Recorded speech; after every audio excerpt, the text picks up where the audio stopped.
अस्सलाम वालेकुम रहमतुल्लाह।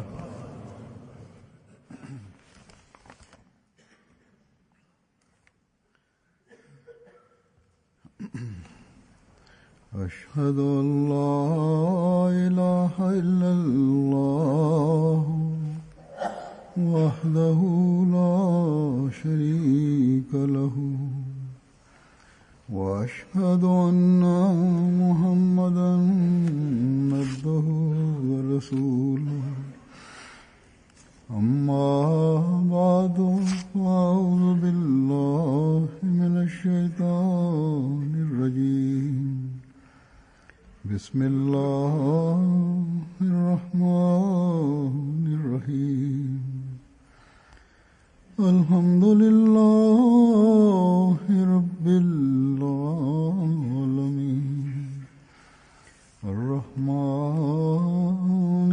रहीम मालिकि यौमिद्दीन। इय्याका नअबुदु व इय्याका नस्तईन। اهدنا الصراط المستقيم صراط الذين أنعمت عليهم غير المغضوب عليهم ولا الضالين।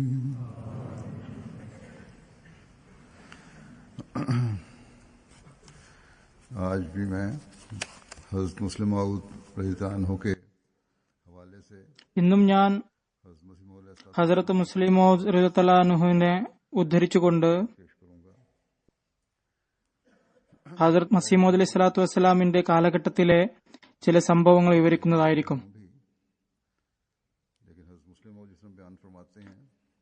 ഇത് നാം നേരത്തെ അറിവുള്ളതാണെങ്കിലും ഹസരത്ത് മുസ്ലിം മൗഊദ് റളിയല്ലാഹു അൻഹു വിവരിക്കുമ്പോൾ ചില വീക്ഷണകോണുകളിലൂടെ ചില കാര്യങ്ങൾ മുമ്പിൽ വരുന്നതാണ്. ഇതിലൂടെ നമുക്ക് ഹസരത്ത് മസീഹ് മൗഊദ് അലൈഹി സ്വലാത്തു വസ്സലാമിന്റെ സ്ഥാനമാനങ്ങളെയും അദ്ദേഹത്തിനുണ്ടായ ദൈവിക സഹായങ്ങളെയും സംബന്ധിച്ച് വേറൊരു രീതിയിലൂടെ അറിയാൻ കഴിയുന്നു.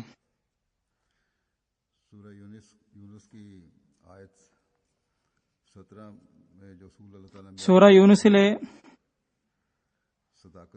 17-ാം വചനത്തിൽ അള്ളാഹു വിവരിച്ചിട്ടുള്ള അധ്യാപനം നബി സല്ലല്ലാഹു അലൈഹി വസല്ലമയുടെ സത്യതയുടെ അധ്യാപനം, അതായത് ലബിസ്തു ഫീകും ഉംറൻ മിൻ ഖബ്ലി അഫലാ തഖിലൂൻ, അതായത് മുമ്പ് ഞാൻ ഒരു ദീർഘകാലം നിങ്ങളുടെ ഇടയിൽ കഴിച്ചുകൂട്ടിയിരുന്നു, നിങ്ങൾ യുക്തി ഉപയോഗിക്കുന്നില്ലേ? നബി സല്ലല്ലാഹു അലൈഹി വസല്ലമയോട് പറഞ്ഞു, താങ്കൾ ഇങ്ങനെ പറയണമെന്ന്, അല്ലെങ്കിൽ നിഷേധികളോട് പറഞ്ഞു ഇങ്ങനെ പറയണമെന്ന്. എന്തായാലും നബിയുടെ സത്യതയുടെ ഒരു മാനദണ്ഡമാണിത്. അതായത് ഭൂതകാലം അദ്ദേഹത്തിന്റെ ജീവിതം പ്രകടമാക്കുന്നു എന്നതാണത്. ഹസരത്ത് മുസ്ലിം മൗഊദ് പറയുന്നു, ഒരു സ്ഥലത്ത് പ്രസംഗത്തിൽ പറയുകയുണ്ടായി, പ്രസംഗിക്കാനിടയായതിന് കാരണം ഇതാണ്: ഖാദിയാനിൽ എതിരാളികളായ വലിയ പണ്ഡിതന്മാർ സംഘടിക്കുകയുണ്ടായി. അവർ ഹസരത്ത് മസീഹ് മൗഊദ് അലൈഹി സ്വലാത്തു വസ്സലാമിനെതിരിൽ ഒരുപാട് പുലഭ്യം പറയുകയുണ്ടായി, പ്രസംഗിക്കുകയുണ്ടായി, ഒരു വലിയ പദ്ധതിയോടെ യോഗം ചേരുകയുണ്ടായി. ഫസാദ് ഉണ്ടാക്കുക എന്നതായിരുന്നു അവരുടെ ഉദ്ദേശം. എന്തായാലും അള്ളാഹുവിന്റെ അനുഗ്രഹത്താൽ അവർക്ക് ഫസാദ് ഉണ്ടാക്കാനൊന്നും കഴിഞ്ഞില്ല. എന്നാൽ അവർ കഴിയുന്നിടത്തോളം പുലഭ്യം പറയുകയും വൃത്തികേട് വിളിച്ചു പറയുകയും ചെയ്തു. അതിനുശേഷം ഹസരത്ത് മുസ്ലിം മൗഊദ് റളിയല്ലാഹു അൻഹു ഒരു ജൽസ സംഘടിപ്പിച്ചു. അല്ലെങ്കിൽ हाँ आपने ഒരു യോഗം ചേർന്നു എന്ന് പറയുന്നതാവും ശരി. इतराजात के जवाब की അതിൽ അദ്ദേഹം और सदाकत हज़रत मसीह मौद ആക്ഷേപകർക്ക് മറുപടി പറയുകയും बहरहाल वो ഹസരത്ത് മസീഹ് അലൈഹി സ്വലാത്തു വസ്സലാമിന്റെ സത്യത തെളിയിക്കുകയും ചെയ്തു. एक आत इक़्तिबास मैं उसमें से लेता हूँ. आपने फरमाया कि हज़रत मिर्जा साहब അതിലെല്ലാ കാര്യങ്ങളൊന്നുമില്ലെങ്കിലും जिंदगी को देखते हैं ചില ഉദ്ധരണികൾ അതിൽ നിന്ന് എടുത്ത് പറയുന്നതാണ്. അദ്ദേഹം പറയുന്നു, മിർസ സാഹിബിന്റെ വാദത്തിന് മുമ്പുള്ള ജീവിതം പരിശോധിക്കുന്നതായാൽ അദ്ദേഹം जिंदगी पर ഇവിടുത്തെ ഹിന്ദുക്കളോടും സിഖുകളോടും മുസ്ലിങ്ങളോടും ആവർത്തിച്ച് പ്രഖ്യാപിക്കുകയുണ്ടായി, നിങ്ങൾ എന്റെ മുൻകാല ജീവിതത്തിൽ വല്ല ആക്ഷേപം ഉന്നയിക്കാൻ സാധ്യമാണോ എന്ന്. എന്നാൽ ആർക്കും ധൈര്യമുണ്ടായില്ല. അദ്ദേഹത്തിന്റെ ജീവിത പരിശുദ്ധി അവർക്ക് അംഗീകരിക്കേണ്ടി വന്നു. ഇത് അള്ളാഹു വിശുദ്ധ ഖുർആനിൽ വിവരിച്ച അധ്യാപനം ലബിസ്തു ഫീക്കും ഉംറൻ മിൻ ഖബ്ലിഹി എന്നതനുസരിച്ച് ഓരോരുത്തരും സാക്ഷ്യം പറയുകയാണ് ഉണ്ടായത്. അതായത് അദ്ദേഹത്തിന്റെ മുൻകാല ജീവിതം തീർത്തും പരിശുദ്ധമായിരുന്നു, कि मौलवी मोहम्मद അല്ലെങ്കിൽ ചുരുങ്ങിയ പക്ഷം ആക്ഷേപിക്കാൻ കഴിയുമായിരുന്നില്ല. പിന്നീട് അദ്ദേഹം പറയുന്നു, മൗലവി മുഹമ്മദ് ഹുസൈൻ ബട്ടാലവി അദ്ദേഹം പിന്നീട് ഹുസൂറിന്റെ കഠിന ശത്രുവായി തീരുകയായിരുന്നു. അദ്ദേഹം തന്റെ മാസികയിൽ ഹുസൂർ അലൈഹി സ്വലാത്തു വസ്സലാമിന്റെ ജീവിതം പരിശുദ്ധമാണെന്നും കളങ്കമറ്റതാണെന്നും സാക്ഷ്യപ്പെടുത്തുകയുണ്ടായി. മിസ്റ്റർ ജഫർ അലി ഖാൻ സാഹിബിന്റെ പിതാവ് തന്റെ പത്രത്തിൽ ഹുസൂറിന്റെ ആദ്യകാല ജീവിതത്തെക്കുറിച്ച് സാക്ഷ്യം നൽകുകയുണ്ടായി. അദ്ദേഹം വളരെ പരിശുദ്ധനായിരുന്നുവെന്ന്. ആയതിനാൽ 40 വർഷക്കാലം കളങ്കമറ്റ ജീവിതം നയിച്ച വ്യക്തി, പരിശുദ്ധ ജീവിതം നയിച്ച വ്യക്തി, അദ്ദേഹം എങ്ങനെയാണ് ഒരു സുപ്രഭാതത്തിൽ മറ്റെന്തോ ആയിത്തീരുന്നത്, വ്യതിചലിക്കുന്നത്? ആത്മീയ പണ്ഡിതന്മാർ പറഞ്ഞിട്ടുള്ളത്, ഓരോ തിന്മയും ധാർമ്മിക ശോഷണവും സാവധാനത്തിലാണ് ഉണ്ടാവുക എന്നതാണ്. മനഃശാസ്ത്രജ്ഞനും പറഞ്ഞിട്ടുള്ളത് ഇതുതന്നെയാണ്. एकदम कोई तगय्युर अखलाकी नहीं होता. സ്വഭാവ ദൂഷ്യങ്ങൾ വളരെ സാവധാനമാണ് ഉണ്ടാവുക. സ്വഭാവശീലങ്ങളിൽ ഉടനടി ഒരു മാറ്റവും ഉണ്ടാവാറില്ല തന്നെ. ആയതിനാൽ അദ്ദേഹത്തിന്റെ ഭൂതകാലം എത്രമാത്രം പരിശുദ്ധവും കളങ്കരഹിതവും പ്രഭാപൂർവമായിരുന്നു എന്ന് നോക്കുക. फरमाता है എന്നാൽ ആർക്കും ധൈര്യമുണ്ടായില്ല. कि इल्ला അള്ളാഹു പറയുന്നു, സൂറ മുഅ്മിനിൽ പറയുന്നു, मदद फरमाते हैं. ഇല്ലാ നൻസു റസുലുന, അതായത് നാം നമ്മുടെ ദൂതരെ സഹായിക്കുന്നു. हज़रत मसीह मौद अलैहिस्सलाम के लिए किस तरह देखते हैं? ഈ സഹായം हज़रत मुस्लिम मौद के നാം ഹസരത്ത് മസീഹ് മൗഊദ് അലൈഹി സ്വലാത്തു വസ്സലാമിന്റെ ജീവിതത്തിൽ എപ്രകാരമാണ് ദർശിക്കുന്നത്? लोग मारने पर ഹസരത്ത് മുസ്ലിം മൗഊദ് പറയുന്നു, जिनका इल्म അദ്ദേഹത്തെ പല വിധത്തിലും വധിക്കുവാൻ ശ്രമിക്കുകയുണ്ടായി. वो अपने इरादे में नाकाम हुए വധിക്കാൻ ആളുകളെ ഏർപ്പാടാക്കുകയുണ്ടായി. और झूठे അവർ തങ്ങളുടെ ലക്ഷ്യത്തിൽ പരാജയപ്പെടുകയുണ്ടായി. चुनाचे അദ്ദേഹത്തിനു മേൽ വധശ്രമത്തിനുള്ള കള്ളക്കേസ് ചുമത്തി. अक़दाम कत्ल का बनाया. ഡോക്ടർ മാർട്ടിൻ ക്ലാർക്ക് അദ്ദേഹത്തിനെതിരിൽ വധശ്രമത്തിനുള്ള കള്ളക്കേസ് നൽകുകയുണ്ടായി. मजिस्ट्रेट ഒരു വ്യക്തി പറയുക പോലുമുണ്ടായി, എന്നെ മിർസ സാഹിബ് വധിക്കാൻ ഏർപ്പാട് ചെയ്തതാണ് എന്ന്. तो मसीहियत को अब तक किसी ने മസീഹു മഹദിമാണെന്ന് വാദിക്കുന്ന पकड़ूंगा. ഇയാളെ जब मुकदमा होता है तो वही मजिस्ट्रेट ഇതുവരെ ആരും എന്തുകൊണ്ട് പിടിച്ചില്ല, ഞാൻ പിടിക്കുന്നതാണ് എന്ന് പറഞ്ഞ മജിസ്ട്രേറ്റ് പോലും കേസ് നടന്നപ്പോൾ ആ മജിസ്ട്രേറ്റ് തന്നെ പറയുകയുണ്ടായി, ഇതൊരു കള്ളക്കേസാണ് എന്ന്. इल्जाम लगाया था. पुलिस अफसर के मातहत रखा गया. ഇതൊരു കള്ളക്കേസാണ് എന്നാണ് ഞാൻ മനസ്സിലാക്കുന്നതെന്നാണ്. बता दिया അദ്ദേഹം വീണ്ടും വീണ്ടും ഇപ്രകാരം പറയുകയുണ്ടായി. അവസാനം ആ വ്യക്തിയെ इल्जाम ആരോപണം ഉന്നയിച്ച ക്രിസ്ത്യാനികളിൽ നിന്ന് മാറ്റിക്കൊണ്ട് പോലീസ് ഓഫീസറുടെ കീഴിൽ വെക്കുകയുണ്ടായി. അപ്പോൾ ആ വ്യക്തി കരയുകയും തന്നെ ക്രിസ്ത്യാനികളാണ് ഇങ്ങനെ പറയാൻ പഠിപ്പിച്ചതെന്ന് പറയുകയും ചെയ്തു. അങ്ങനെ അള്ളാഹു ഈ വ്യാജാരോപണത്തെ പിഴുതെറുകയുണ്ടായി. അതിന്റെ ബാക്കി വിവരങ്ങൾ ഞാൻ ഇൻഷാല്ലാ വിവരിക്കുന്നതാണ്. പറയുന്നു, ഇതുപോലെ നമ്മുടെ ജമാഅത്തിലെ വളരെ ഊർജ്ജസ്വലനായ ഒരു മുബല്ലിഗ് മൗലവി ഉമറുദ്ദീൻ സാഹിബ് ഷിംലവി തന്റെ സംഭവം വിവരിക്കാറുണ്ട്. അതായത് അദ്ദേഹവും ഈ മാനദണ്ഡത്തിലൂടെ പരിശോധന നടത്തിക്കൊണ്ടാണ് അഹമ്മദിയായത്. അദ്ദേഹം പറയുന്നു, ഷിംലയിൽ മൗലവി മുഹമ്മദ് ഹുസൈൻ സാഹിബ്, ഒരു മൗലവി അബ്ദുറഹ്മാൻ സാഹിബ്, ചില ആളുകളും കൂടി കൂടിയാലോചന നടത്തുകയായിരുന്നു. മിർസ സാഹിബിനെതിരിൽ ഇനി എന്ത് മാർഗമാണ് അവലംബിക്കേണ്ടത് എന്നതായിരുന്നു വിഷയം. अगर वो मुकाबले पर മൗലവി അബ്ദുറഹ്മാൻ സാഹിബ് പറഞ്ഞു, താൻ ഇനി സംവാദം നടത്തുകയില്ലെന്ന് മിർസ സാഹിബ് വിളംബരപ്പെടുത്തിയിരിക്കുകയാണ്. നമുക്ക് സംവാദത്തിനുള്ള പരസ്യം നൽകാം. അദ്ദേഹം സംവാദത്തിന് വന്നാൽ നമുക്ക് പറയാം, നിങ്ങൾ കളവ് പറഞ്ഞിരിക്കുന്നു. ഇനി സംവാദം നടത്തുകയില്ല എന്ന് ആദ്യം നിങ്ങൾ വിളംബരപ്പെടുത്തിയതല്ലേ, ഇപ്പോൾ ഇതാ സംവാദത്തിന് വന്നിരിക്കുകയാണല്ലോ. इस पर मौलवी ഇനി സംവാദത്തിന് തയ്യാറില്ലെങ്കിൽ ഇതാ മിർസ സാഹിബ് തോറ്റിരിക്കുന്നു എന്ന് പറഞ്ഞ് നമുക്ക് ബഹളം വെക്കാം. അപ്പോൾ മൗലവി ഉമറുദ്ദീൻ സാഹിബ് പറഞ്ഞു, ഇതിന്റെ ആവശ്യം എന്താണ്? ഞാൻ പോകാം, അദ്ദേഹത്തെ കൊന്നിട്ട് വരാം. മൗലവി മുഹമ്മദ് ഹുസൈൻ പറഞ്ഞു, ചെറുക്ക, നിനക്കെന്തറിയാം? ഇതൊക്കെ ചെയ്തതാണ്. മൗലവി ഉമറുദ്ദീൻ സാഹിബിന്റെ മനസ്സിൽ ഈ കാര്യം നന്നായി സ്വാധീനിച്ചു. ഇത്രയധികം ദൈവിക സംരക്ഷണം ലഭിക്കുന്ന വ്യക്തി ദൈവത്തിൽ നിന്നുള്ളവനാകേണ്ടതല്ലേ?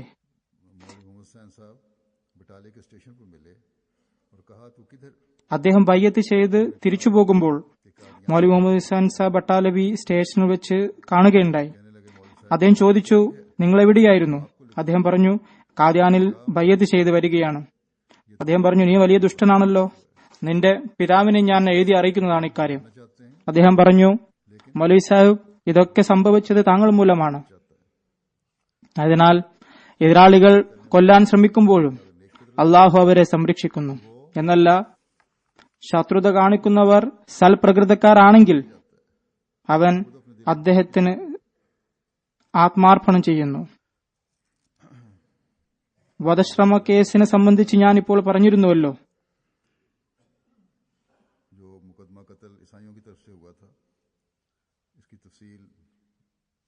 വധശ്രമ കേസ് ക്രിസ്ത്യാനികളുടെ ഭാഗത്തു നിന്നാണ് ഉണ്ടായത്. അതിന്റെ വിശദീകരണം ഹസരത്ത് മുസ്ലിം മൗദ് റളിയല്ലാഹു അൻഹു വിവരിച്ചിട്ടുണ്ട്. അതിൽ ചിലത് മാർട്ടിൻ ക്ലാർക്കിന്റെ കേസായിരുന്നു. ഇതിൽ സാക്ഷിയായി മൗലവി മുഹമ്മദ് ഹുസൈൻ ബട്ടാലവിയും എത്തിയിരുന്നു. അള്ളാഹു എപ്രകാരമാണ് മൗലവി ഹുസൈൻ ബട്ടാലവിയെ നിന്ദ്യനാക്കിയത്? മുസ്ലിം മൗദ് എഴുതുന്നു, തന്റെ ഖുതുബയിൽ പറയുകയാണ്, മാർട്ടിൻ ക്ലാർക്ക് കോടതിയിൽ വാദിച്ചത് മിർസ സാഹിബ് എന്ന ആളെ വിട്ട് കൊല്ലാൻ ശ്രമിച്ചു എന്നാണ്. മുസ്ലിങ്ങളിലെ പണ്ഡിതരെന്ന് പറയപ്പെടുന്നവരും ക്രിസ്ത്യാനികളോടൊപ്പം ചേർന്നിരുന്നു. അങ്ങനെ മൗലവി മുഹമ്മദ് ഹുസൈൻ ബട്ടാലവി കേസിൽ സാക്ഷി പറയാൻ വേണ്ടി വന്നിരുന്നു. ഹസ്രത്ത് മസീഹ് അലൈഹി സ്വലാത്തു വസ്സലാമിന് അള്ളാഹു നേരത്തെ തന്നെ അറിയിച്ചിരുന്നു, മൗലവി നിനക്കെതിരെ മൊഴി നൽകുമെന്ന്. എന്നാൽ അള്ളാഹു അയാൾ നിന്ദ്യനാക്കുന്നതായിരിക്കും. ഇൽഹാമിൽ അയാളും നിന്ദ്യനാകുമെന്ന് പറയപ്പെട്ടിട്ടും അതിന്റെ പൂർത്തീകരണത്തിന് വേണ്ടി ശ്രമിക്കുന്നത് അനുവദിക്കപ്പെട്ടിട്ടും സംഭവിച്ചതെന്താണെന്ന് വെച്ചാൽ, മുസ്ലിം മൗദ് പറയുന്നു,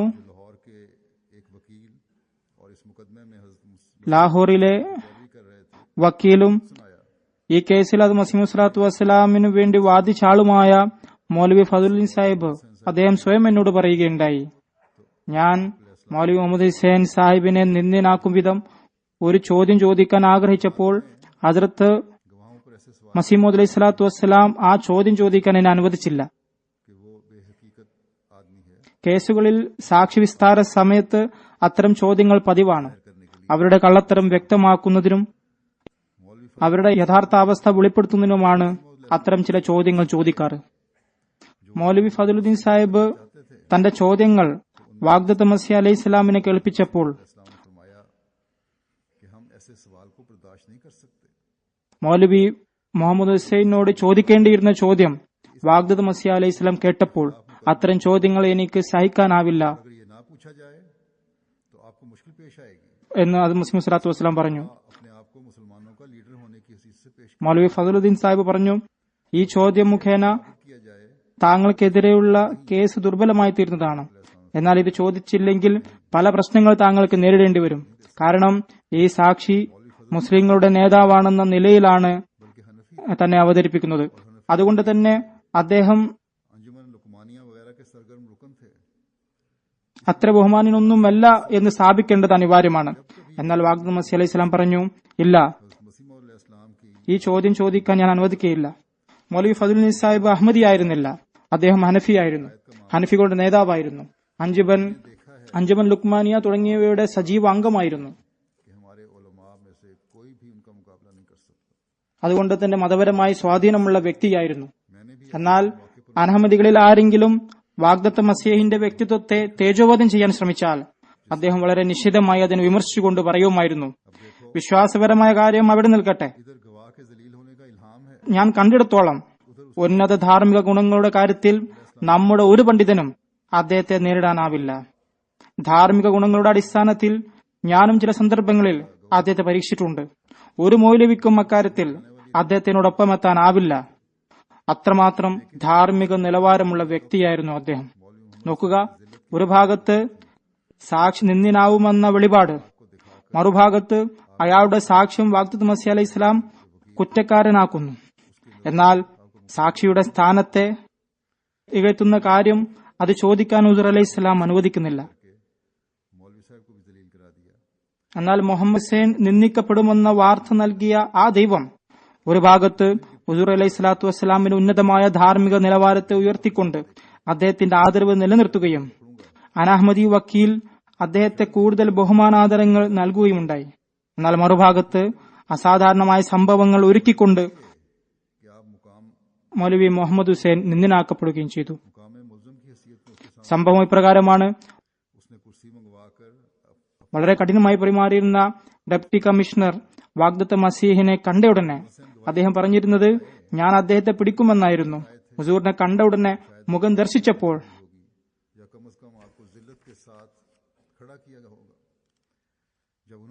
അദ്ദേഹത്തിന്റെ ഹൃദയാവസ്ഥ തന്നെ മാറുകയുണ്ടായി.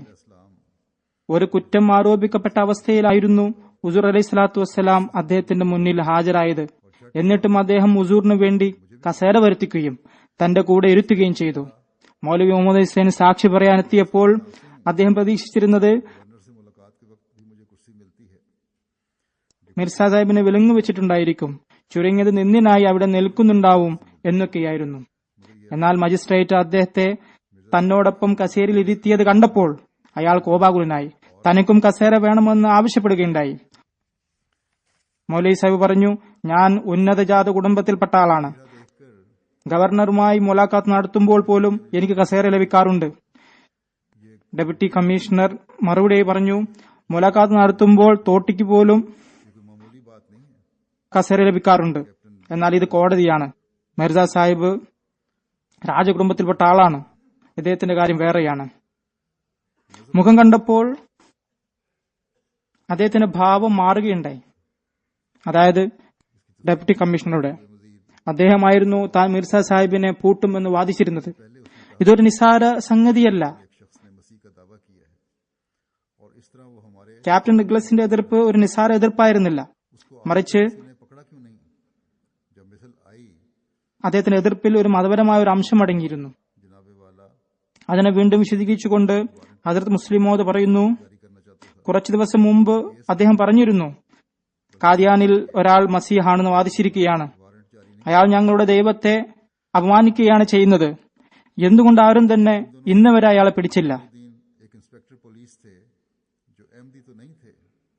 കേസിനെ കുറിച്ച് വാഗ്ദത്ത മസീഹിന് അറിവ് ലഭിച്ചപ്പോൾ വാഗ്ദത്ത മസീഹ് അലൈഹി സ്വലാം പറഞ്ഞു, ഈ കേസ് വാറന്റിന്റേതല്ല. പോലീസുകാർ അത് വാറന്റ് ആക്കാനാണ് ആഗ്രഹിച്ചത്, മറിച്ച് സമൻസിന്റെ കേസാണ്. അതുകൊണ്ട് വാറന്റ് പുറപ്പെടുവിക്കാൻ സാധ്യമല്ല.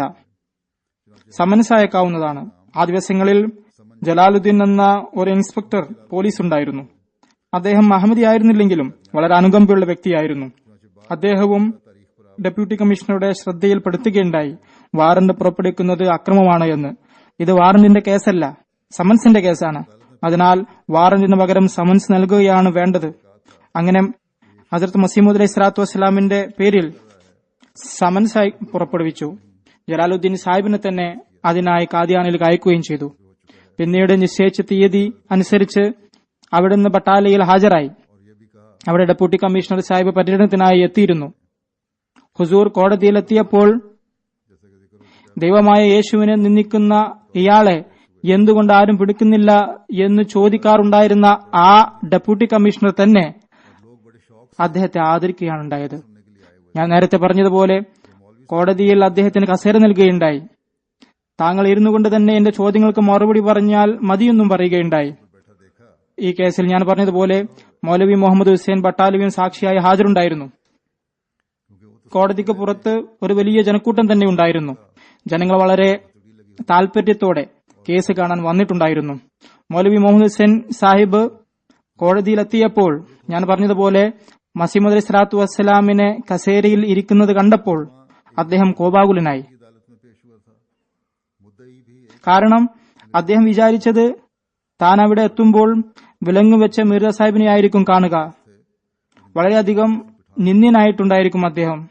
जिसने एक अंग्रेज ആ അവസ്ഥയിലായിരിക്കും അദ്ദേഹം അവിടെ നിൽക്കുന്നുണ്ടാവുക എന്നൊക്കെയായിരുന്നു. का लेपालक भी था। वो എന്നാൽ സംഭവിച്ചത് നേരെ തിരിച്ചാണ്. मोहम्मद हुसैन साहब जैसे मशहूर കേസ് ഒരു ഇംഗ്ലീഷുകാരനായ पेश हो रहे थे। ഒരു ഡെപ്യൂട്ടി കമ്മീഷണറുടെ മുമ്പാകെയാണ് നടന്നത്. വാദിയും ഒരു ഇംഗ്ലീഷ് പാതിരിയായിരുന്നു, ഡോക്ടർ മാർട്ടിൻ ക്ലാർക്ക്. അദ്ദേഹം പ്രസിദ്ധനായ ഇംഗ്ലീഷുകാരനായിരുന്നു. യഥാർത്ഥത്തിൽ അദ്ദേഹം ഒരു പഠാൻ വംശക്കാരനായിരുന്നു. का मुंह देखना पड़ा। പഠാന് ഇംഗ്ലീഷുകാരി വിവാഹം കഴിച്ചതിൽ ആ സ്ത്രീയിലുണ്ടായതാണ് മാർട്ടിൻ ക്ലാർക്ക്. ഇംഗ്ലീഷുകാരുടെ സേവകനായിരുന്നു. इसके गुनाहों के कटहरे में खड़ा किया। മുഹമ്മദ് ഹുസൈൻ ബട്ടാലിയെ പോലുള്ള പ്രശസ്തനായ പണ്ഡിതനായിരുന്നു സാക്ഷി എന്നോണം അവതരിക്കപ്പെട്ടത്. പക്ഷെ എന്നിട്ടും ശത്രു പരാജയപ്പെടുകയാണ് ഉണ്ടായത്. उन्होंने डिप्टी कमिश्नर മസീമോദ് അലൈഹി സ്വലാത്തു വസ്സലാം ആദരിക്കപ്പെടുകയും ചെയ്തു. അവിടെ അദ്ദേഹത്തിന്റെ എതിരാളികൾക്ക് പരാജയത്തിന്റെ മുഖമാണ് കാണേണ്ടി വന്നത്. അദ്ദേഹത്തിന് കസേര നൽകപ്പെട്ടത് കണ്ട മുഹമ്മദ് ഹുസൈൻ ബട്ടാലവി हम जिसे चाहें कुर्सी पर बिठाएं। ഹുസൂറിനെ അയാൾ പ്രതിക്കൂട്ടിലായിരുന്നു പ്രതീക്ഷിച്ചത്. അദ്ദേഹം തനിക്കും കസേര നൽകണമെന്ന് ആവശ്യപ്പെടുകയുണ്ടായി. മൗലവിമാരെ ഇംഗ്ലീഷുകാർ വളരെ നിന്ദ്യനായിട്ടായിരുന്നു അക്കാലത്ത് കണ്ടിരുന്നത്. അദ്ദേഹം പറഞ്ഞു, അതായത് ഡെപ്യൂട്ടി കമ്മീഷണർ പറഞ്ഞു, ഞങ്ങളുടെ ഇഷ്ടമാണ്, ഞങ്ങൾ ഇഷ്ടമുള്ളവർക്ക് കസേര നൽകും, ഇഷ്ടമുള്ളവർക്ക് നൽകാതിരിക്കുകയും ചെയ്യും. പറഞ്ഞു, ഇദ്ദേഹത്തിന് കസേര നൽകാൻ കാരണം ഇദ്ദേഹത്തിന്റെ കുടുംബത്തിന് മുമ്പ് കസേര നൽകപ്പെടാറുണ്ട്, അതുകൊണ്ടാണ്. നിങ്ങൾക്ക് എന്ത് സ്ഥാനമാണുള്ളത്? മൗലവി മുഹമ്മദ് ഹുസൈൻ സാഹിബ് പറഞ്ഞു, ഞാൻ അഹ്ലെ ഹദീസിന്റെ വക്താവാണ്, हुसैन साहब ने उनसे ഞാൻ ഗവർണറുടെ അടുത്ത് പോകാറുണ്ട് തുടങ്ങിയ കാര്യങ്ങൾ അദ്ദേഹം കേൾപ്പിച്ചു. उसने कहा बक बक मत। അദ്ദേഹം പറഞ്ഞു, നിങ്ങളൊരു ജാഹിലാണെന്നാണ് എനിക്ക് തോന്നുന്നത്. ഗവർണറുടെ അടുത്ത് ആർക്കും പോകാം, कहते हैं कि डिप्टी कमिश्नर साहब की नजर അവർക്ക് കസേര ലഭിക്കും. എന്നാൽ ഇത് കോടതിയാണ്, ഗവർണറുടെ കൊട്ടാരമല്ല. എന്തായാലും മൗലവി സാഹിബിന് തൃപ്തി വന്നില്ല. അദ്ദേഹം मौलवी साहब ने देखा कि ഡെപ്യൂട്ടി കമ്മീഷണറുമായി തർക്കിക്കാൻ തുടങ്ങി. കമ്മീഷണർക്കും കോപം വന്നു. പറഞ്ഞു, നീ ഇവിടെ നിന്ന് ചലക്കാതെ പിന്നോട്ട് മാറി നില്ലേ. तो क्या कहेंगे। പിയൂൺ ഈ രംഗം കണ്ടപ്പോൾ बाहर निकले। ബട്ടാൽവി സാഹിബിന്റെ കൈ പിടിച്ചുകൊണ്ട് ചെരുപ്പുള്ള ഭാഗത്ത് അദ്ദേഹത്തെ നിർത്തുകയുണ്ടായി.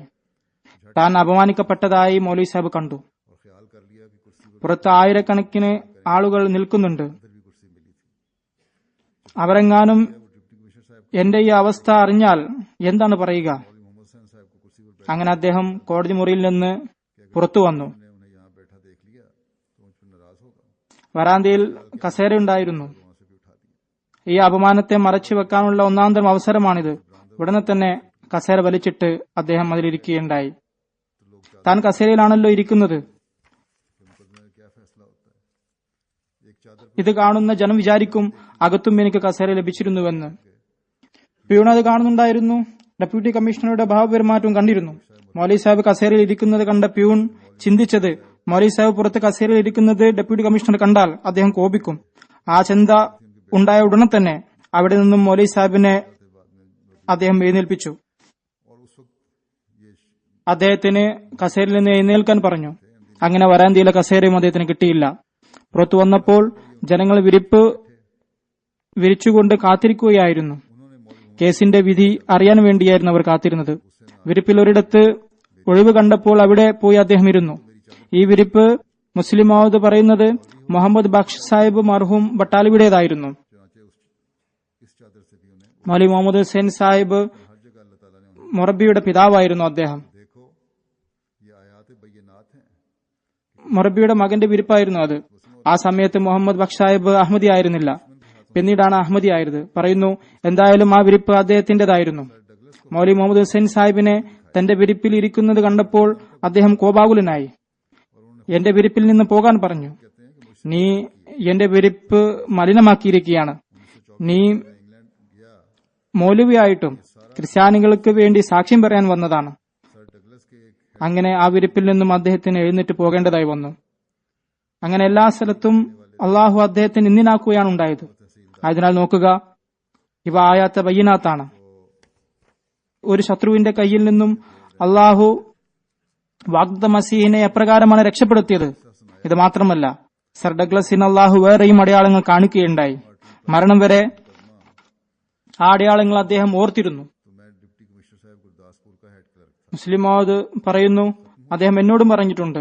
സർ ഡഗ്ലസ് 1924 ഞാൻ ഇംഗ്ലണ്ടിൽ ചെന്നപ്പോൾ ഈ വിവരങ്ങളെല്ലാം അദ്ദേഹം എന്നോട് പറയുകയുണ്ടായി. സർ ഡഗ്ലസിന്റെ ഒരു ഹെഡ് ക്ലർക്ക് ഉണ്ടായിരുന്നു. ഗുലാം ഹൈദർ എന്നായിരുന്നു അദ്ദേഹത്തിന്റെ പേര്. അദ്ദേഹം രാവൽപിണ്ടിക്കാരനായിരുന്നു. പിന്നീട് അദ്ദേഹം തഹസിൽദാറായി.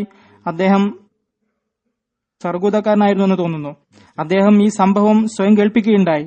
പറഞ്ഞു, ഡോക്ടർ ഹെൻറി മാർട്ടിൻ ക്ലാർക്കിന്റെ കേസ് നടന്നപ്പോൾ ഞാൻ ഡെപ്യൂട്ടി കമ്മീഷണർ സാഹിബ് ഗുർദാസ്പൂരിന്റെ ഹെഡ് ക്ലർക്കായിരുന്നു. കോടതി പിരിഞ്ഞപ്പോൾ ഡെപ്യൂട്ടി കമ്മീഷണർ സാഹിബ് പറഞ്ഞു, ഞാൻ ഉടൻ ഗുർദാസ്പൂരിലേക്ക് പോകാൻ ആഗ്രഹിക്കുന്നു. ഇപ്പോൾ തന്നെ പോയി റെയിൽവേ റൂമിന് വേണ്ടി ഏർപ്പാട് ചെയ്യുക, ട്രെയിനിൽ ബുക്ക് ചെയ്യുക. അങ്ങനെ വേണ്ട ഏർപ്പാടൊക്കെ ചെയ്യുന്നതിന് ഞാൻ റെയിൽവേ സ്റ്റേഷനിൽ വന്നു. ഞാൻ സ്റ്റേഷനിൽ നിന്നും പുറത്തേക്ക് വന്ന് വരാന്തയിൽ ഒരുക്കുകയായിരുന്നു. ഞാൻ കണ്ടത് സർ ഡഗ്ലസ് റോഡിൽ ഉലാത്തുന്നതായാണ്. അദ്ദേഹം അങ്ങോട്ടും ഇങ്ങോട്ടും പോയിക്കൊണ്ടിരിക്കുകയാണ്. മുഖം അസ്വസ്ഥമായിരുന്നു.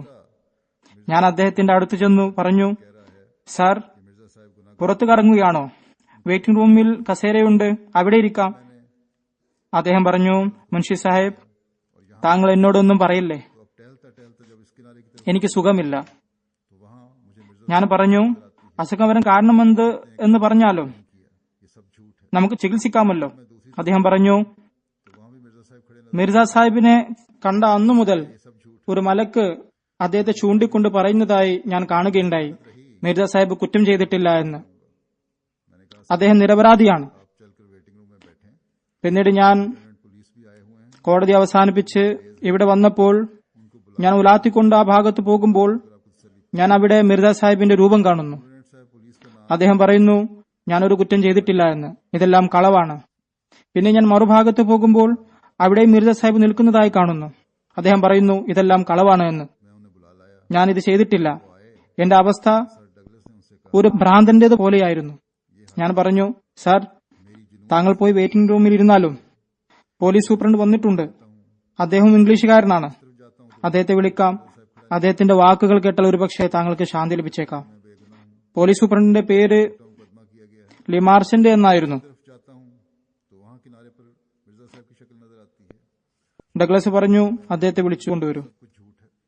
അങ്ങനെ ഞാൻ അദ്ദേഹത്തെ കൊണ്ടുവന്നു. അദ്ദേഹം വന്നപ്പോൾ സർ ഡഗ്ലസ് അദ്ദേഹത്തോട് പറഞ്ഞു, നോക്കൂ, ഇതാണ് അവസ്ഥ. ഒരു ഭ്രാന്ത് പോലുള്ള അവസ്ഥയാണ് ഇപ്പോൾ എന്റേത്. ഞാൻ സ്റ്റേഷനിൽ ഉലാത്തുകയായിരുന്നു. ഒരു ഭാഗത്ത് എത്തുമ്പോൾ മിർസ സാഹിബ് അവിടെ നിൽക്കുന്നതായി കാണുന്നു. അദ്ദേഹത്തിന്റെ രൂപം എന്നോട് പറയുന്നു, ഞാൻ നിരപരാധിയാണ് എന്ന്, എന്നിൽ കള്ളക്കേസ് ചുമത്തിയിരിക്കുകയാണ്. മറുഭാഗത്ത് ചെല്ലുമ്പോൾ അവിടെയും മിർസ സാഹിബിന്റെ രൂപം ഞാൻ കാണുന്നു. അത് എന്നോട് പറയുന്നു, ഞാൻ ഒരു കുറ്റം ചെയ്തിട്ടില്ല, ഇതെല്ലാം കളവാണ്. എന്റെ ഈ അവസ്ഥ ഒരു ഭ്രാന്തന്റേത് പോലെയാണ്. താങ്കൾക്ക് ഇത് സംബന്ധിച്ച് എന്തെങ്കിലും ചെയ്യാൻ കഴിയുമെങ്കിൽ ചെയ്താലും, അല്ലെങ്കിൽ ഞാൻ ഭ്രാന്തനായി മാറും. പോലീസ് സൂപ്രണ്ട് പറഞ്ഞു, ഇത് ആരുടെയും കുറ്റമല്ല, കുറ്റം താങ്കളുടേത് മാത്രമാണ്. താങ്കൾ സാക്ഷികളെ പാതിരിമാർക്ക് വിട്ടുകൊടുത്തിരിക്കുകയാണ്. എന്നെ കൊല്ലാൻ ഏർപ്പെടുത്തിയതാണ് എന്ന് പറഞ്ഞ സാക്ഷി അയാളെ പാതിരിമാരുടെ കസ്റ്റഡിയിലാണ് വെച്ചിരിക്കുന്നത്. അവർ പഠിപ്പിക്കുന്നതാണ് അയാൾ കോടതിയിൽ പറയുന്നത്. താങ്കൾ അയാളെ പോലീസിനെ ഏൽപ്പിക്കുക, എന്നിട്ട് നിങ്ങൾ നോക്കുക അയാൾ എന്താണ് പറയുന്നത് എന്ന്. അപ്പോൾ തന്നെ ഡഗ്ലസ് പേനയും കടലാസും വരുത്തിച്ചു. അങ്ങനെ അബ്ദുൽ ഹമീദിനെ പോലീസിനെ ഏൽപ്പിക്കാൻ കൽപ്പിച്ചു. കൽപ്പന പ്രകാരം അബ്ദുൽ ഹമീദിനെ പാതിരിമാരിൽ നിന്നും പോലീസുകാർ അവിടെ കസ്റ്റഡിയിൽ വെച്ചു. ആ ദിവസമോ അടുത്ത ദിവസമോ താൻ കള്ളമാണ് പറഞ്ഞുകൊണ്ടിരുന്നത് എന്ന് സമ്മതിക്കുകയുണ്ടായി. പോലീസ് സൂപ്രണ്ട് പറയുന്നു, ഞാൻ അയാളോട് സത്യമായ മൊഴി നൽകണമെന്ന് പറഞ്ഞു. അപ്പോൾ അയാൾ പറഞ്ഞു, പറഞ്ഞതെല്ലാം സത്യമാണ്. മിർസ സാഹിബ് എന്നെ ഹെൻറി മാർട്ടിൻ ക്ലാർക്കിനെ വധിക്കാനായി അയച്ചതായിരുന്നു. എന്നാൽ എനിക്ക് മനസ്സിലായി ഇയാൾ പാതിരിമാരെ ഭയക്കുന്നുവെന്ന്. ഞാൻ പറഞ്ഞു, ഞാൻ ഡെപ്യൂട്ടി കമ്മീഷണർ സാഹിബിൽ നിന്ന് അനുവാദം വാങ്ങിയിരിക്കുകയാണ്. ഇനി നിന്നെ പാതിരിമാരുടെ അടുത്തേക്ക് പോകാൻ അനുവദിക്കുകയില്ല. ഇനി നീ പോലീസിന്റെ കസ്റ്റഡിയിലായിരിക്കും. അപ്പോൾ അയാൾ എന്റെ കാലിൽ വീണുകൊണ്ട് പറഞ്ഞു, സാറേ, എന്നെ രക്ഷിക്കണം. ഞാൻ ഇതുവരെ പറഞ്ഞതെല്ലാം കളവായിരുന്നു. അയാൾ പറഞ്ഞു, സാറ് ശ്രദ്ധിച്ചിട്ടുണ്ടാവില്ലേ, കോടതിയിൽ എന്നെ വിസ്തരിക്കുമ്പോഴെല്ലാം ഞാൻ എന്റെ കൈകളിലേക്ക് നോക്കാറുണ്ടായിരുന്നു.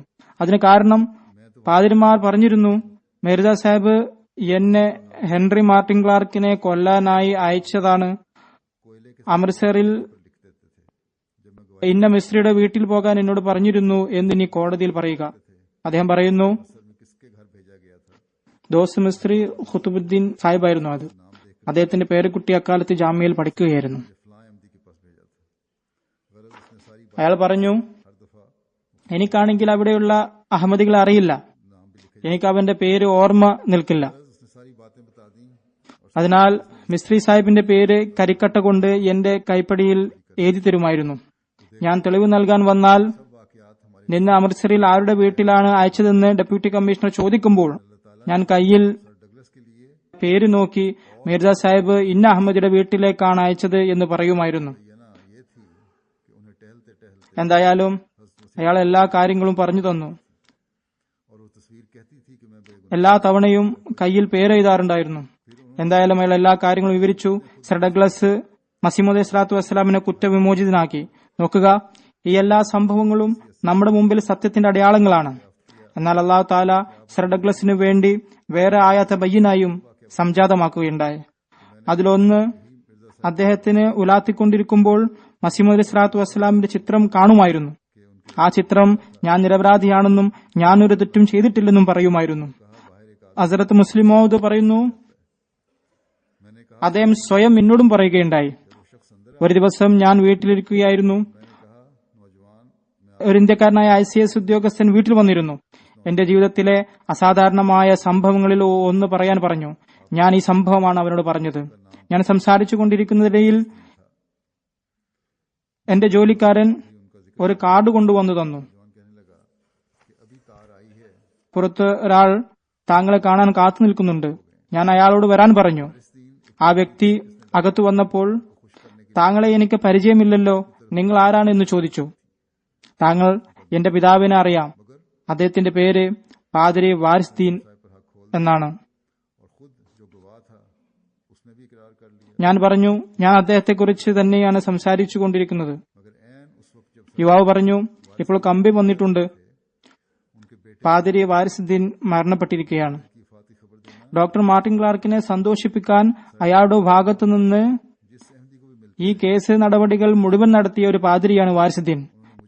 എന്നാൽ ഡെപ്യൂട്ടി കമ്മീഷണർ സാഹിബിന്റെ കണ്ണുകൾ അള്ളാഹു തുറക്കുകയുണ്ടായി. സാക്ഷിയും തുറന്ന് സമ്മതിക്കുകയുണ്ടായി അവർ ചെയ്യുന്നത് മുഴുവൻ കള്ളമാണ് എന്ന്. സർ ഡഗ്ലസ് സംഭവം വിവരിക്കുന്ന ആ സമയത്ത് തന്നെ അദ്ദേഹത്തിന്റെ മകൻ വന്ന് തന്റെ പിതാവ് വാരിസുദ്ദീന്റെ മരണവിവരം അറിയിച്ചത് അസാധാരണമായ യാദൃശ്ചികതയായിരുന്നു. സർ ഡഗ്ലസ് മരണം വരെ താൻ കണ്ട അഹമ്മദികളോടൊക്കെ ഈ സംഭവം വിവരിച്ചുകൊണ്ടിരുന്നു. അദ്ദേഹം എനിക്കും പറഞ്ഞു തന്നു. ചൌധരി ഫത്ത് മുഹമ്മദ് സയ്യാൽ സാഹിബിന് വിവരിച്ചു. ചൌധരി സഫറുല്ലാ സാഹിബിനോടും മുഴുവൻ വിവരങ്ങളും അദ്ദേഹം പറയുകയുണ്ടായി. ഹദ്റത്ത് മുസ്ലിം മൗഊദ് റളിയല്ലാഹു പറയുന്നു, 1924 ഞാൻ ലണ്ടനിൽ വന്നപ്പോൾ അദ്ദേഹത്തിന്റെ ആരോഗ്യസ്ഥിതി നല്ലതായിരുന്നു. 32 വർഷം മുമ്പുള്ള കാര്യം ആണ് ഇതെന്ന് അദ്ദേഹം പറയുകയുണ്ടായി. 93 വയസ്സിലാണ് ഡഗ്ലസ് മരണപ്പെട്ടത്. 1924 അദ്ദേഹത്തിന് 61 വയസ്സായിരുന്നു. മുസ്ലിം മൗഊദ് റളിയല്ലാഹു പറയുന്നു, ആദ്യമായി അദ്ദേഹത്തെ ഞാൻ കാണാൻ ചെന്നിരുന്നു. ഞാൻ വീണ്ടും 1953 അദ്ദേഹത്തെ കാണാൻ വേണ്ടി ഞാൻ അദ്ദേഹത്തെ വിളിച്ചപ്പോൾ അദ്ദേഹം പറഞ്ഞു, എനിക്ക് വയസ്സായി, നടക്കാനൊക്കെ വളരെ ബുദ്ധിമുട്ടാണ്. മുസ്ലിം മൗഊദ് പറയുന്നു, എനിക്ക് വളരെ വിഷമം തോന്നി. മോട്ടോർ വാഹനം ഞങ്ങൾക്കുണ്ടായിരുന്നു, അത് മുഖേന അദ്ദേഹത്തെ കൊണ്ടുവരാമായിരുന്നു. കുറച്ചു കഴിഞ്ഞപ്പോൾ അദ്ദേഹം മരിക്കുകയുണ്ടായി. അല്ലെങ്കിൽ ഒരുപക്ഷെ ഞാൻ അദ്ദേഹത്തെ വീട്ടിൽ ചെന്ന് കാണുമായിരുന്നു. എഴുതുന്നു, ഇത് സത്യത്തിന്റെ അടയാളമായിരുന്നു. ഇതുവഴി അല്ലാഹു തആല തന്റെ അമ്പിയാക്കളുടെ സത്യം വെളിപ്പെടുത്തിക്കൊണ്ടിരിക്കുന്നു. മുഅ്മിനുകൾ ശരിയായ മുഅ്മിനാവാൻ ശ്രമിക്കേണ്ടതാണ്. അവർ യഥാർത്ഥ മുഅ്മിനുകളായാൽ അല്ലാഹു തആല തീർച്ചയായും ഈമാൻ വർദ്ധിപ്പിക്കുന്നു. തീർച്ചയായും ഈമാൻ വർദ്ധിപ്പിക്കുന്ന കാര്യങ്ങൾ അദൃശ്യതയിൽ നിന്ന് അയച്ചുകൊണ്ടേയിരിക്കും. സത്യത്തിൽ അങ്ങനെയുള്ള തെളിവുകളില്ലാതെ ഒരു രസവുമില്ല. കണ്ണുകൾ തുറക്കാതെ മനുഷ്യൻ അന്ധകാരത്തിൽ തന്നെ അടക്കിയ ഈമാൻ കൊണ്ട് എന്ത് പ്രയോജനമാണ്? ഈ ലോകത്ത് അന്ധനായവൻ പരലോകത്തും അന്ധനായിരിക്കും. ഈ ലോകത്ത് സത്യത്തിന്റെ അടയാളം കാണാത്തവൻ പരലോകത്തും സത്യത്തിന്റെ അടയാളം കാണില്ല. ഈ ലോകത്ത് സത്യത്തിന്റെ അടയാളം കണ്ട ആൾക്ക് പരലോകത്തും അത് കാണും. ഇത് അടയാളങ്ങളുടെ കാര്യമാണ്. അടയാളങ്ങളുടെ പരമ്പര ഇന്നും തുടർന്നുകൊണ്ടേയിരിക്കുന്നു. 100 വർഷം നടന്ന സംഭവമായിരുന്നു ഇത്. ഒരു വലിയ അടയാളം. ഇപ്പോൾ ക്യാപ്റ്റൻ ഡഗ്ലസിന്റെ മകളുടെ മകൻ ബയ്യത്ത് ചെയ്യണമെന്ന് അറിയിച്ചിട്ടുണ്ട്. അവർ പറയുന്നു, എന്റെ മാതാവിന്റെ പിതാവ് എന്താണ് ഇത്ര വലിയ നല്ല കാര്യം ചെയ്തതെന്ന് എനിക്കറിയില്ല. ബയ്യത്ത് ചെയ്യാനുള്ള ഉത്കടമായ ആഗ്രഹം എന്റെ ഹൃദയത്തിൽ ഉണ്ടായിക്കൊണ്ടിരിക്കുകയാണ്. ഇതാണ് അടയാളം. ഇന്നും അത് നിലനിൽക്കുന്നു. ഇതാണ് അടയാളം. ഏത് സത്യം കണ്ടിട്ട് സർ ഡഗ്ലസ് അംഗീകരിക്കാതിരുന്നോ, അതേ അടയാളം കാരണം ഇന്ന് പേരക്കുട്ടി സത്യം അംഗീകരിക്കുന്നു. മാർട്ടിൻ ക്ലാർക്കിന്റെ പേരമകൻ, നിങ്ങൾ അത് നേരത്തെ കേട്ട് കഴിഞ്ഞിട്ടുണ്ടാവും. അദ്ദേഹം വ്യക്തമായ നിലയിൽ ഇവിടെ എന്റെ പിതാമഹൻ തെറ്റായിരുന്നു, മിർസ സാഹിബ് സത്യവാനാണ് എന്ന് വിളംബരം ചെയ്തിരുന്നു.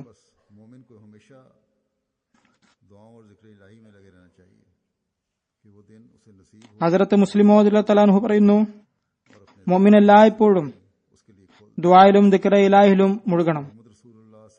അല്ലാഹു തആല ഇസ്ലാമിന്റെയും അവന്റെ അസ്തിത്വത്തിന്റെയും സത്യത അവനായി തുടങ്ങുന്ന ദിവസത്തിനു വേണ്ടി നബി സല്ലല്ലാഹു അലൈഹി വസല്ലമയുടെയും അള്ളാഹുവിന്റെയും പ്രഭാപൂരമായ മുഖവും അവന് കാണാൻ വേണ്ടി. ഇത് സംഭവിക്കുമ്പോൾ രാത്രിയും പകലും വർഷവും ബുദ്ധിമുട്ടിലോ സന്തോഷത്തിലോ ആയിക്കൊള്ളട്ടെ, ആ വ്യക്തിയെ സംബന്ധിച്ചിടത്തോളം ഒരുപോലെയായി തീരുന്നതാണ്. അള്ളാഹുവിന്റെ വചനം ദർശിക്കാൻ കഴിഞ്ഞാൽ, മുഹമ്മദ് മുസ്തഫ സല്ലല്ലാഹു അലൈഹി വസല്ലമയുടെ മുഖം കാണാൻ കഴിഞ്ഞാൽ സന്തോഷത്തിന് വല്ല അതിരുമുണ്ടാകുമോ? ഒരേ ഒരു വികാരമേ ഉണ്ടാവുകയുള്ളൂ. ആ സ്നേഹത്തിൽ തന്നെ മനുഷ്യൻ മുഴുകിയിരിക്കും. എന്ത് സംഭവിച്ചാലും ശരി, അങ്ങനെയുള്ള വ്യക്തി എപ്പോഴും സന്തോഷത്തിലായിരിക്കും, എപ്പോഴും സംതൃപ്തനായിരിക്കും, ആരെയും ഭയക്കില്ല. ഹസ്രത്ത് മസീമോദ് അലൈഹി സ്വലാത്തു വസ്സലാമിന്റെ മേൽ കറംദീന്റെ കേസ് നടന്നപ്പോൾ മജിസ്ട്രേറ്റ് ഹിന്ദുവായിരുന്നു. ആര്യ സമാജികൾ അദ്ദേഹത്തെ പ്രേരിപ്പിച്ചുകൊണ്ട് പറഞ്ഞു, ഹസ്രത്ത് മസീമോദ് അലൈഹി സ്വലാത്തു വസ്സലാമിന് എന്തെങ്കിലും ശിക്ഷ നൽകണമെന്ന്. അങ്ങനെ ചെയ്യാമെന്ന് അയാൾ വാക്കും കൊടുത്തു.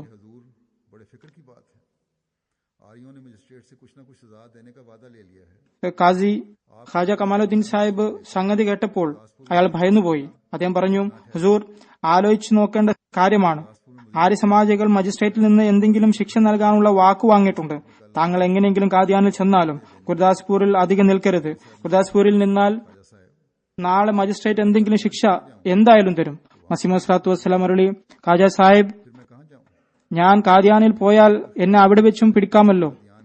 പിന്നെ ഞാൻ എവിടെ പോയാലും മജിസ്ട്രേറ്റിന് അതിനുള്ള പവറുമുണ്ട്. കാദിയാനിൽ പോയാൽ അവിടെയും വാറണ്ട് വരാം. അവിടുന്ന് വേറെ സ്ഥലത്ത് പോയാൽ അവിടെയും സുരക്ഷിതനായിരിക്കില്ല, അവിടെയും വാറണ്ട് ഉണ്ടാക്കാം. പിന്നെ ഞാൻ എവിടെയൊക്കെ ഞാൻ ഓടിക്കൊണ്ടിരിക്കും.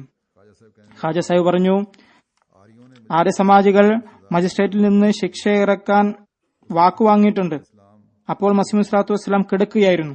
അദ്ദേഹം എഴുന്നേറ്റിരുന്നു പറഞ്ഞു, ഖാജ സാഹിബ്, താങ്കൾ എന്തിനാണ് വേവലാതിപ്പെടുന്നത്? അള്ളാഹുവിന്റെ സിംഹത്തെ ആര് തൊടാനാണ്? അത് തന്നെയാണ് സംഭവിച്ചതും. 2 മജിസ്ട്രേറ്റുകളുടെ കോടതിയിലാണ് കേസ് നടന്നത്. ഇവർ 2 പേർക്കും കഠിന ശിക്ഷ ലഭിക്കുകയുണ്ടായി. അതിലൊരാൾ ഡിസ്മിസ് ആവുകയുണ്ടായി.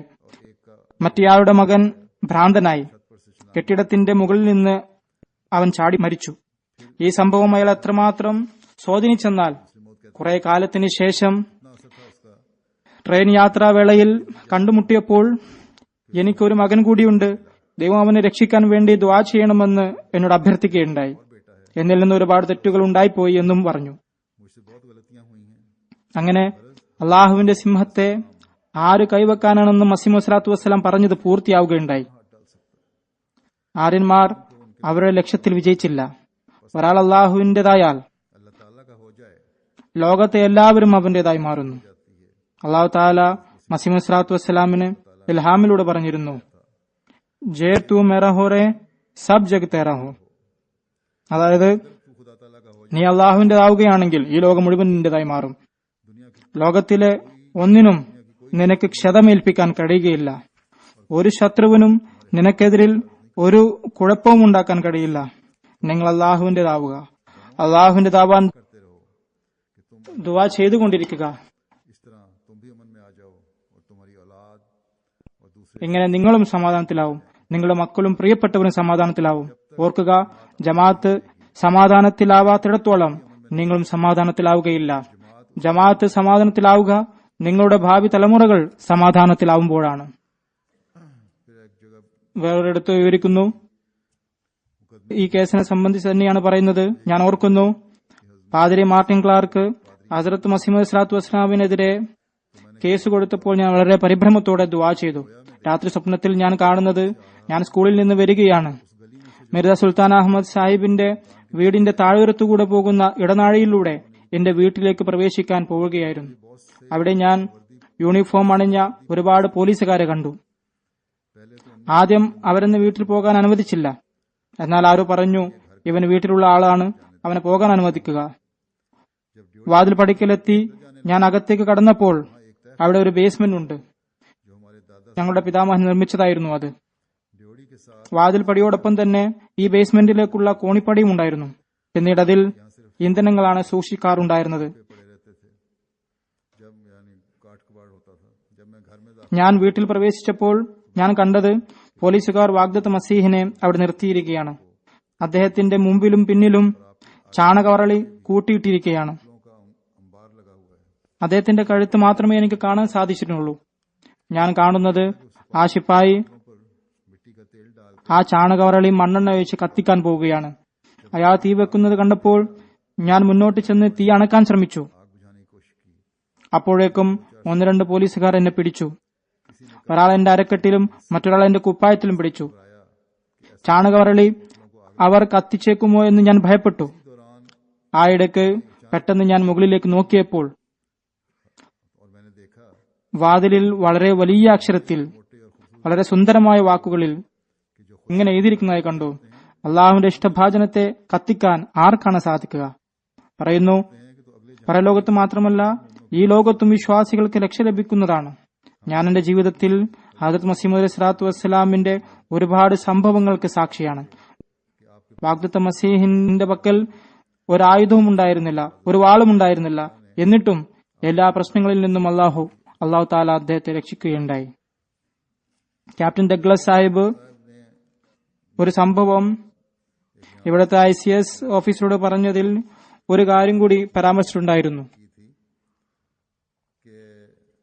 അദ്ദേഹം പറയുന്നു, കേസ് തെറ്റാണ് എന്ന് ഞാൻ വേവലാതിപ്പെട്ടിരുന്നു. എന്തായാലും വിധി കേൾപ്പിക്കുകയും സത്യം സ്ഥാപിതമാവുകയും ചെയ്തു. അതിനുശേഷം അദ്ദേഹം പറയുന്നു, മിർസ സാഹിബിനെ പോലെ ഇത്രമാത്രം ആത്മവിശ്വാസമുള്ള വ്യക്തിയെ ഞാൻ ഇതുവരെ കണ്ടിട്ടില്ല. വലിയ ഗുരുതരമായ ഒരു കേസുണ്ടാക്കി അദ്ദേഹത്തെ അപായപ്പെടുത്താൻ ശ്രമിച്ചിട്ടും ഞാൻ അദ്ദേഹത്തോട്, അതായത് കോടതി അദ്ദേഹത്തോട് മാനനഷ്ട കേസിന് താങ്കൾക്ക് ഇവർക്കെതിരെ കേസുണ്ടാക്കാമെന്ന് പറഞ്ഞപ്പോൾ അദ്ദേഹം പറഞ്ഞത്, ഞാൻ കേസ് നടത്താൻ ആഗ്രഹിക്കുന്നില്ല എന്നാണ്. ഇതായിരുന്നു അദ്ദേഹം പ്രദർശിപ്പിച്ച ധീരത. വാഗ്ദത്ത മസീഹിന് ഒരുപാട് എതിർപ്പുകൾ തരണം ചെയ്യേണ്ടി വന്നിട്ടും അള്ളാഹുവിന്റെ വാഗ്ദാന പ്രകാരം അദ്ദേഹം സുരക്ഷിതനാവുകയും ജമാഅത്ത് പുരോഗതി പ്രാപിക്കുകയും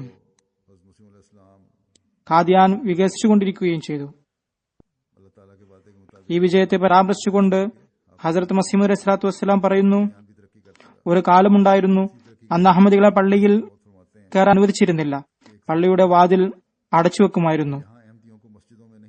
വഴിയിൽ വലിയ ഇരുമ്പാണി കുത്തിവെക്കുമായിരുന്നു. നമസ്കരിക്കാൻ വരുന്നവർ അത് തടഞ്ഞു വീഴുന്നതിനു വേണ്ടി. കിണറ്റിൽ നിന്ന് വെള്ളം എടുക്കാൻ അനുവദിച്ചിരുന്നില്ല. എത്രമാത്രമെന്നാൽ കശുവന്മാരെ അഹമ്മദികൾക്ക് പാത്രങ്ങൾ നൽകരുതെന്ന് പോലും വിലക്കിയിരുന്നു. ഒരു കാലഘട്ടത്തിൽ ഇങ്ങനെ ഒരുപാട് ബുദ്ധിമുട്ടുകൾ ഉണ്ടായിരുന്നു. എന്നാൽ അവരൊക്കെ ഇന്ന് എവിടെയാണ്? അവരുടെ മക്കൾ അഹമ്മദികളായിരിക്കുന്നു. അഹമ്മദിയത്തിനെ നശിപ്പിക്കാൻ തുനിഞ്ഞിറങ്ങിയ അതേ ആൾക്കാരുടെ മക്കൾ അഹമ്മദിയത്തെ പ്രചരിപ്പിക്കുന്നതിൽ ഇന്ന് വ്യാപൃതരാണ്. ഈ മദ്രസ ഇപ്പോൾ ഉള്ളിടത്ത് ജിന്നുണ്ടെന്ന് പറയപ്പെട്ടിരുന്നു. ആ മദ്രസയുടെ പരിസരത്ത് ഉച്ചസമയത്ത് ആരും തനിച്ച് സഞ്ചരിച്ചിരുന്നില്ല. നോക്കുക, ആ ജിന്ന് എങ്ങനെയാണ് ഓടിപ്പോയത്. എനിക്ക് ഓർമ്മയുണ്ട്, ഈ ഹൈസ്കൂൾ മദ്രസയുടെ പരിസരത്തു കൂടി സഞ്ചരിക്കുമ്പോൾ ഖാദിയാൻ ബിയാസ് നദി വരെ വ്യാപിക്കുമെന്നും വടക്ക് ഭാഗത്ത് വളരെ അധികമായി ജനങ്ങൾ താമസിക്കുമെന്നും ഉള്ള ഒരു സ്വപ്നം ഹുസൂർ അലൈഹി സ്വലാത്തു വസ്സലാം വിവരിക്കുകയുണ്ടായി. ആ സമയത്ത് അഹമ്മദികളുടെ 8-10 വീടുകൾ മാത്രമേ ഉണ്ടായിരുന്നുള്ളൂ. അവരാണെങ്കിൽ വളരെ ദരിദ്രരും. ബാക്കി എല്ലായിടത്തും ഒരുപാട് അതിഥികൾ എത്തിയിരുന്നു. ഇന്ന് നോക്കുക, അള്ളാഹു താല എത്ര പുരോഗതിയാണ് നൽകിയിരിക്കുന്നത്.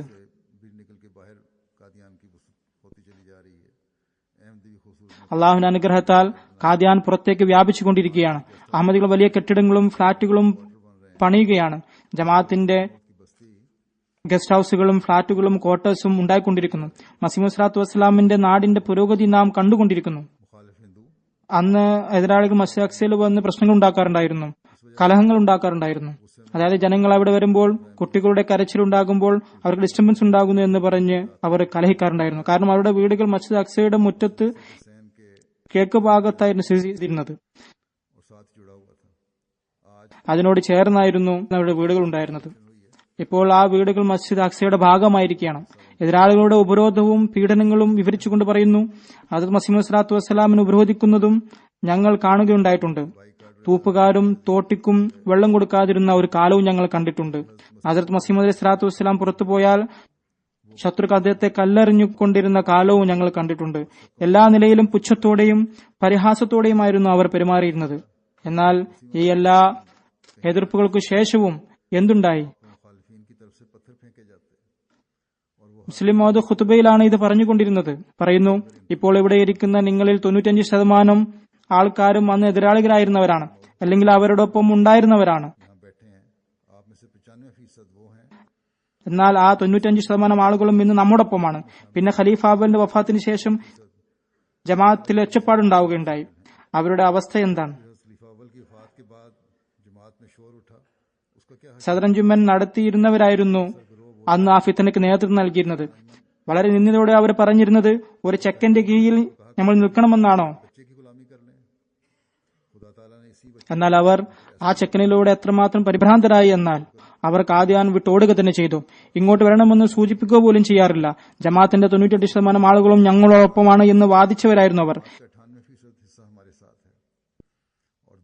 2% മാത്രമേ ഖിലാഫത്തിനോടൊപ്പം ഉള്ളൂ എന്ന് അവർ പറഞ്ഞു. എന്നാൽ ഇന്ന് അള്ളാഹുവിന്റെ അനുഗ്രഹത്താൽ 2% പോലും അവരോടൊപ്പമില്ല.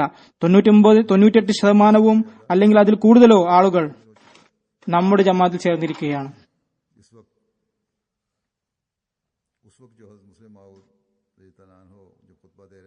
ആ സമയത്ത് മുസ്ലിം മൗദ് തലാൻഹു ഖുതുബ നൽകിക്കൊണ്ടിരുന്നപ്പോൾ എത്ര ആളുകളായിരുന്നു അദ്ദേഹത്തിന് കൂടെ ഉണ്ടായിരുന്നത്? ഇപ്പോൾ ലണ്ടനിൽ അതിൽ കൂടുതൽ ആളുകൾ എന്റെ മുമ്പിൽ ഇരിക്കുന്നുണ്ടാവും.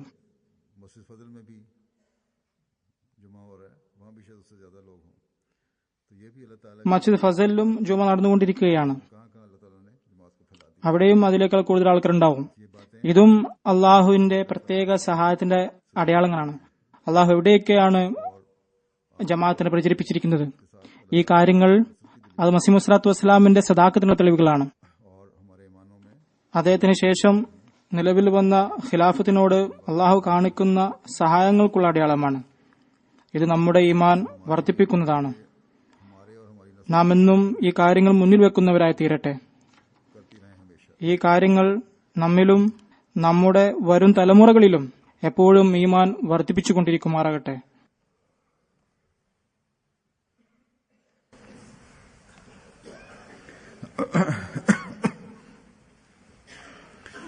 Alhamdulillah nahmaduhu wa nasta'inuhu wa nastaghfiruhu wa nu'minu bihi wa natawakkalu alayhi wa na'udhu billahi min shururi anfusina wa min sayyiati a'malina. من يهده الله فلا مضل له ومن يضلل فلا هادي له ونشهد أن لا إله إلا الله ونشهد أن محمدا عبده ورسوله. عباد الله رحمكم الله